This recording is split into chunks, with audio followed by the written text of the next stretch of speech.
Hello दोस्तों, नमस्कार। आज की कहानी है कफन। तो चलिए हम कहानी को शुरू करते हैं। सर्दियों का समय था। एक झोपड़ी के दरवाजे पर बाप बेटा बुझी हुई आग के सामने बैठे हुए थे। झोपड़ी के अंदर बेटे की पत्नी बुधिया प्रसव के दर्द से गुजरने की वजह से करा रही थी। कभी हल्की तो कभी जोर से उसके मुंह से चीखें निकलती थी। उसके कराहने की आवाज़ और चीखें सुनकर दोनों बाप बेटे का दिल सहम जाता था। बुधिया के ससुर गीसू ने आधी रात तक चीखें सुनी और फिर थक कर कहा कि ये बचेगी नहीं। गीसू का बेटा और बुधिया के पति माधव ने चीढ़ते हुए जवाब दिया, मरना है तो जल्दी मरे। पिता ने कहा, अपनी पत्नी के लिए ऐसा कह रहा है जिसने अपना रात दिन इसी घर को दिया। तब दुखी आवाज में माधव बोला, मुझसे उसका इस तरह तड़पना और हाथ पांव मारना देखा नहीं जा रहा। दोनों ही बाप बेटे काम से जी चुराते थे। बाप एक दिन काम करता तो 2 दिनों तक घर में आराम करता। उसका बेटा माधव तो और भी ज़्यादा कामचोर था। 1 घंटे काम करता था और फिर 2 घंटे तक हुक्का पीता रहता। इनकी ऐसे ही हरकत की वजह से कोई उन्हें काम नहीं देता था। ऐसा नहीं था कि गांव में काम की कोई कमी थी, लेकिन घर में जब तक खाने के लाले न पड़ जाएं, तब तक ये काम के लिए घर से निकलते नहीं थे। पूरी झोपड़ी में 4 बर्तन और कुछ फटे हुए कपड़ों के अलावा कुछ भी नहीं था। दौलत के नाम पर यही था इनका। दोनों के सिर पर खूब कर्ज था, लेकिन संतोष इतना कि इन्हें बस एक टाइम थोड़ा खाना मिल जाए और उसके अलावा कुछ नहीं चाहिए था। दुनिया भर के ताने भी सुनते थे, लेकिन इन्हें कोई फर्क नहीं पड़ता था। इनमें इतना संतोष था कि इनके सामने साधु संतों का संतोष भी कम पड़ जाता था।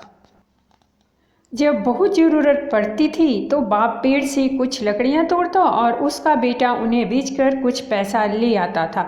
ये पैसा जब तक इनके पास होता तब तक दोनों में से एक भी काम करने के लिए नहीं जाते थे। अगर कभी घर में खाने को कुछ न होता तो आस पड़ोस के खेतों से कभी आलू ले आते तो कभी गन्ना। आखिर गांव था भी किसानों का ही। किसी न किसी खेत में मौसम के अनुसार कुछ न कुछ मिल ही जाता था। इसी तरह से गीसू ने अपनी जिंदगी के 60 साल काट लिए थे। आज भी बाहर आग के पास बैठकर किसी के खेत से लाए आलू को भूनकर दोनों बाप बेटे खा रहे थे और बुधिया अंदर दर्द में तड़प रही थी। माधव की बुधिया से कुछ साल पहले ही शादी हुई थी। उसने घर को अच्छे से संभाल लिया था, लेकिन माधव और गीसू और भी कामचोर हो गए थे। अभी दोनों के मन में था कि बुधिया जल्दी से दुनिया से चली जाए और वो आराम कर सकें। आग में भुना हुआ आलू छीलते हुए घीसू ने अपने बेटे से कहा कि अपनी पत्नी को अंदर देखकर आ जाओ।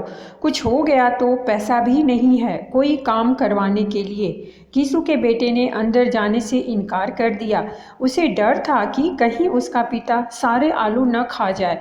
वो बोला कि मुझे डर लगता है, आप ही अंदर जाकर क्यों नहीं देख लेते। माधव के पिता गीसू ने जवाब दिया, कैसा डर, मैं बैठा तो हूँ यहाँ। तुझे पता है जब तेरी माँ बीमार हुई थी मैं उसके पास 3 दिन तक बैठा था। अगर मैं अंदर जाता हूँ तो उसे शर्म आ जाएगी। ससुर हूँ उसका, वो कैसे मेरे सामने अपने हाथ पांव पटक पाएगी। जवाब में माधव ने कहा, बच्चा हो गया तो क्या करेंगे, हमारे घर तो कुछ सामान भी नहीं है। माधव बोला, बच्चा आए तो सही एक बार, घर में भी सारा जरूरी सामान आ जाएगा, भगवान सब संभाल लेंगे। कल के दिन यही आस पड़ोस के लोग बच्चा होने पर बिन मांगे घर में ही चीज़ें देकर जाएंगे। वैसे घीसू के गांव के मेहनती किसानों की भी हालात कुछ अच्छी नहीं थी। सिर्फ वो लोग ही पैसे वाले थे जो किसानों को दबाते या उनका हक मारते थे। घीसू के साथ ही यही चीज़ सबसे अच्छी थी कि उसका कोई पैसा नहीं मार सकता था। वो न तो रात दिन मेहनत करके पैसा कमाता था और न ही अपना फ़ायदा किसी को उठाने देता था। कोई काम देने आ भी जाए कभी तो 3-4 गुना ज़्यादा मजदूरी की रकम बता देता था। घीसू को इसी बात की तसल्ली थी कि वो दूसरों की तरह रात दिन मेहनत करके भी फटे हाल में नहीं था। वो तो मेहनत करता ही नहीं था और अपनी ज़िंदगी को मज़े से जीता था। उसके साथ के लोग मुखिया या गांव का दूसरा ओहदा हासिल कर चुके थे, लेकिन वो गरीब का गरीब ही था। इस बात के लिए गांव के लोग उसे कोसते थे, पर मजाल है कि घीसू को कुछ देर के लिए भी बुरा लगे। घीसू और माधव को भूख इतनी लगी थी कि वो गरम गरम आलू खाकर अपनी जीभ जला रहे थे। आंखों से आंसू निकल रहे थे, लेकिन पेट की आग बुझाने के लिए वो गरम गरम आलू को निगलकर उसकी आग को पेट तक पहुंचा देते। ज़्यादा गर्म आलू खाने की वजह से दोनों की आंखों से पानी निकल रहा था, पर भूख तेज थी, इसलिए दोनों में से कोई रुका नहीं। आलू खाते हुए ही घीसू को 20 साल पहले निकली ठाकुर की बारात में मिली दावत याद आ गई। उस दावत में जिस तरह से पेट भरकर घी में तली हुई पूड़ियाँ, कचौड़ियाँ और दूसरे व्यंजन खाने को मिली थी, वैसे दोबारा कभी नहीं मिला। यह सब सोचकर घीसू मुस्कुराया। तब तक आग में भुने हुए आलू खत्म हो चुके थे। अब घीसू और उसके बेटे ने हाथ धोया और दोनों सो गए। उधर बुधिया अभी भी दर्द से करा ही रही थी। रात भर अच्छे से सोने के बाद जैसे ही माधव की नींद खुली तो सबसे पहले अपनी पत्नी को देखने के लिए गया, लेकिन तब तक उसका शरीर ठंडा हो चुका था। उसके पेट में बच्चे के मरने की वजह से बुधिया की भी मौत हो गई थी।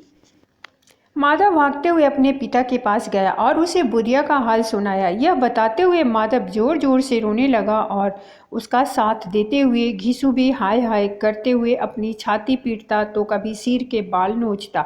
इतना शोर सुनकर आस पड़ोस के लोग दौड़ते हुए आ गए। सबने बुधिया की मौत पर शोक जताया और चले गए। अब माधव और घीसू रोने पर ज़्यादा वक्त बर्बाद नहीं कर सकते थे, क्योंकि उन्हें कफन और लकड़ी का इंतजाम करना था। घर में तो इतने पैसे थे नहीं कि इन्हें खरीदा जा सके। पूरा घर टटोलने पर भी दोनों को एक पैसा नहीं मिला। थक हार कर दोनों रोते रोते गांव के जमींदार के पास पहुंच गए। जमींदार को दोनों काम चोरी की वजह से बिल्कुल पसंद नहीं थे, लेकिन वो दयावान था। उसने सोचा कि अभी गुस्सा दिखाने का समय नहीं है, इसीलिए जल्दी से जेब से 2 रुपये निकालकर उन्हें दे दिए। अब जमींदार ने पैसे दिए हैं, यह सुनकर गांव के बड़े बड़े लोग भी मदद करने से मना नहीं कर पाए। सबने घीसू को कुछ न कुछ दे दिया। घंटे भर में घीसू के पास 5 रुपये, अनाज, लकड़ी व अन्य जरूरी सामान जमा हो गया था। बस अब जरूरत थी तो कफन की। दोपहर का समय था। दोनों बाप बेटे कफन खरीदने के लिए 5 रुपये लेकर बाजार चले गए। घीसू ने बाजार पहुंचकर कहा, लकड़ी तो मिल गई है, तो अब एक हल्का सा कफन खरीद लेते हैं। अच्छा खरीदकर भी क्या करेंगे, उसे तो जलना ही है। अब दोनों सस्ता और हल्का सा कफन खरीदने के लिए एक दुकान से दूसरी दुकान जाने लगे, लेकिन उन्हें सस्ता कुछ भी नहीं लगा। तभी माधव ने कहा, कैसा रिवाज है, जिस औरत को जिंदा रहते हुए अच्छे कपड़े पहनने के लिए नहीं मिले, उसे मरने पर नया कफन ओढ़ाना होगा। ये 5 रुपये पहले मिलते तो अच्छे से दवाई कर लेते, शायद आज वो जिंदा होती। सूती, रेशम, हर तरह का कफन दोनों बाप बेटे देख चुके थे। दोपहर से शाम हो चुकी थी, लेकिन दोनों को कुछ भाया नहीं। तभी उन्हें पास में ही एक मैखाना दिखा। दोनों वहां गए और पहले एक बोतल ली, उसके बाद खाने के लिए चटनी, मछली और तमाम चीज़ें मंगाई। दोनों ने आज खुलकर खाया, इतना खाया कि 2 रुपये खत्म हो गए। घीसू बोला, बहू को कफन उड़ाते तो क्या होता, जल ही जाता ना। कुछ भी बहू के पास तक नहीं पहुंचता, लेकिन आज इतना खा लिया है कि मन तृप्त हो गया। उसे हमारी दुआएं लगेगी। बड़े लोगों के पास खूब पैसा हो तो वो नए कफन में फूंक देते हैं। बेटे ने पूछा, जब लोग सवाल करेंगे कि कफन कहाँ है तो क्या कहोगे उन्हें? घीसू ने हंसते हुए कहा, उन्हें कहेंगे पैसे कहीं गिर गए और खूब ढूंढने पर भी नहीं मिले। भले ही लोगों को विश्वास न हो, लेकिन कफन वो खुद ही ले आएंगे या रुपए दे देंगे। अपने पिता की इस बात पर माधव भी जोर जोर से हंसने लगा और फिर बोला कि बहुत अच्छी थी बुधिया, जाते जाते हमें खूब खिला गई, उसे स्वर्ग में ही जगह मिलेगी। अब बचे हुए पैसे से घीसू ने और पुड़ियाँ मंगवाई और साथ में अचार भी। मज़े से दोनों पुड़ियाँ खा रहे थे। खाते खाते घीसू ने कहा कि हमारी आत्मा खुश हो रही है तो उसे पुण्य तो मिलेगा ही। माधव ने भी सिर हिलाते हुए हाँ कहा। कुछ देर सोचकर माधव बोला कि ऐसा भोजन कभी नहीं मिला था हमें, उसे स्वर्ग में जगह तो मिलेगी ही, आखिर उसी की वजह से हम ये सब खा पा रहे हैं। फिर माधव ने कहा कि क्या हम लोग भी एक दिन स्वर्ग जाएंगे? माधव के इस मासूम सवाल का घीसू ने कोई जवाब नहीं दिया और कहा कि चुपचाप से खाना खाओ। वो इस वक्त ऐसी बातें करके अपना आनंद कम नहीं करना चाह रहा था। फिर माधव ने पूछा, अगर बुधिया स्वर्ग में हमसे पूछेगी कि मेरे लिए कफन क्यों नहीं लाए तो हम क्या जवाब देंगे? घीसू पूछने लगा, तुझे किसने कह दिया कि उसे कफन नहीं मिलेगा? बिल्कुल मिलेगा और बहुत अच्छा मिलेगा। कौन देगा? सारा पैसा तो हम खा गए, नाराज होते हुए माधव ने कहा। जवाब में घीसू बोला, वही देंगे जिन्होंने इतना कुछ दिया है। बस इस बार पैसा हमारे हाथ नहीं लगेगा, लेकिन कफन जरूर आएगा। माधव जोर जोर से रोते हुए कहने लगा, स्वर्ग की रानी बनेगी मेरी पत्नी, उसने बहुत दुख झेला है यहाँ।